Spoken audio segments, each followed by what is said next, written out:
In today's video, I'll be showing you my insane Void Hunter build that allows you to be extremely aggressive in PvP due to being able to get the first jump at every fight. My last Void Hunter build was my first build video ever, which means that it was severely outdated, so I decided to give it an upgrade. From the aspects, fragments, abilities, and exotics needed to make this build shine, this video will go over it all. But at any time you enjoy this video and find it helpful, make sure to hit that like and subscribe button for more future videos. We are coming up on 3,000 subscribers at the time of recording this video, and I really appreciate all the support from you guys. But now, let's hop straight into the build. I wanted to start off this video by talking about all the different armor exotics you can use with this build. The two I'd recommend choosing from are either the Stompies or the Wormhusk Crown. Stompies, of course, are a great option because this season they actually reverted all the changes they made that nerfed them, and now they're once again good. Basically, all they do is increase your sprint speed and slide distance, while also improving all of your different jumps, and make you more resistant to incoming damage while you're airborne. So if you really want your hunter to have insane movement, definitely choose the Stompies. But if you really want to improve your survivability in tough situations, I would definitely go with the Wormhusk Crown. This exotic is definitely my favorite and has helped me out so much in PvP, just because of the fact that every time I use my hunter's dodge ability, I'm healed 67 HP,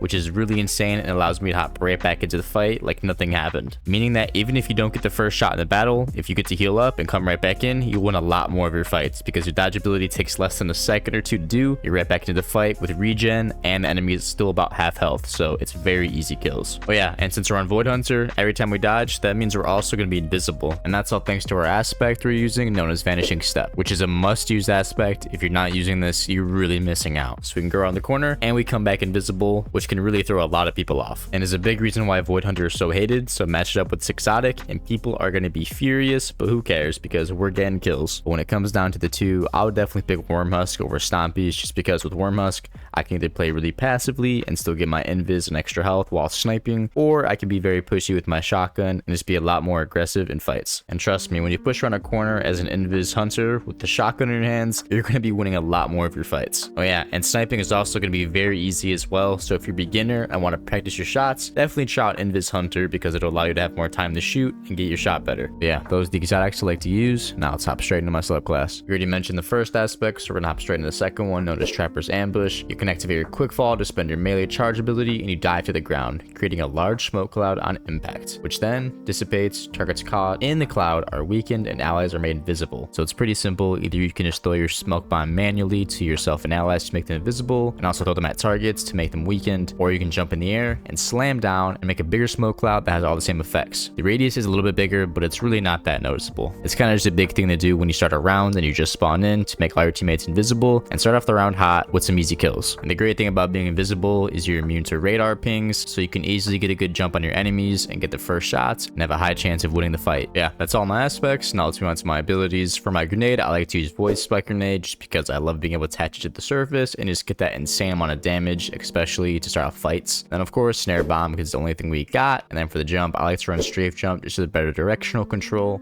And then for my class ability, I always like to run Marksman Dodge because being able to reload my weapon after dodging is insane for me, especially when I'm in a fight that's a sticky situation. I can dodge around a corner, reload my weapon, come back into the fight invis and with the full magazine, which honestly makes this all a pretty overpowered combo. Yeah, that's all for my abilities. Now moving on to my supers, it kind of depends on what game mode you're in my opinion, and it also depends on what the enemy team is using. If you think you're gonna have to be shutting down people's supers, I would definitely use one of the shadow shots, but it can be really easy to mess up depending on what super they're using you're trying to shut down, so you have to be really smart with it. If you're less confident in your ability to hit them first try, I would definitely use Mobius Quiver because you get 2 chances to do it. And then when it comes to Spectral Blades, this is a very good super if you're smart with it because you don't really have that much resistance, so you can get picked off pretty easily. But if it's a small close quarters match and you're not really worrying about shutting down supers, this can be a very great option. It does a lot of damage and you're very quick with it. So this is honestly a great one to get used to. It works in like any game mode. You just have to be very smart with it. Open quarters maps, you're going to get destroyed, but small quarters maps, this will dominate. So make sure to put some thought in it when it comes down to the 3 of them and pick which one works best for you. I'm moving on to the fragments, which are really what bring this whole build together. The first one, we have Echo of Persistence. Void buffs applied to you, such as invisibility, Overshield, and Devour will have increased duration, while also getting rid of 10 mobility. You're really not using Devour in this build, but your invisibility will be increased from 5 seconds up to 7 seconds, and your Void Overshield will also be increased by 50%, which means that instead of 10 seconds, you'll have it for 15 seconds, which is a pretty insane buff. So definitely make sure you're using Echo Persistence. Next, we have one of the more overpowered fragments. We have the Echo Vigilance.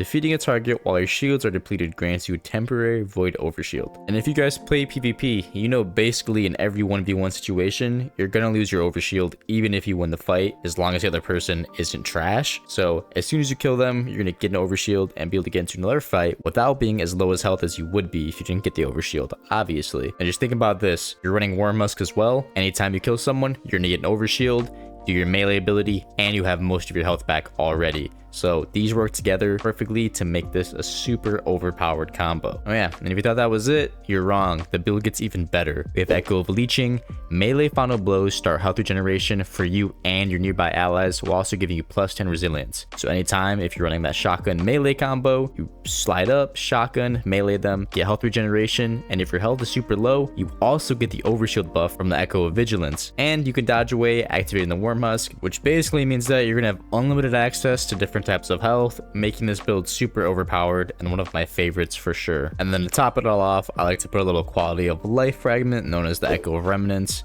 My lingering grenade effects such as vortex grenades, void walls, void spikes, or axiom bolt have increased duration, which I think is just a great fragment to have, especially when I like to use void spike grenades. Having them sit in the wall longer is great, because that means more damage for me. But yeah, that's all I have for the subclass portion of this build. All of these work together to make this build super strong and very fun to use. But now let's move on to my character stats and my weapons. Starting with my character stats, the most important one you want to have is mobility as high as possible, because it reduces your class ability, which means that will be able to dodge a lot more often and be invisible as much as possible, which is very important for this build. And then for the second stat, I would go with recovery, just to regain that lost health a lot quicker. I think this is a must in PvP. If you have low recovery, you're just hurting yourself in the long run. And then for the remaining points, I would either put it in discipline or intellect. I personally like to put intellect just to get my super back a little bit quicker. I know it was nerfed, but it still helps having decent intellect. But yeah, that's all for my character stats. Definitely focus mobility, recovery, and then either discipline or intellect, and you will be perfect. And then for my weapons, I like to run a shotgun and some machine gun, or an auto rifle and sniper. But if you want all your stuff to work as best as possible, definitely being more pushing on the aggressive side is what would be best for you. But there really is no specific weapons. Whichever you like to use, just put that on, and the build will work greatly. And then lastly, moving on to the armor mods. For my helmet, I just like to run 2 targeting mods. For my gauntlets, I like to run fastball,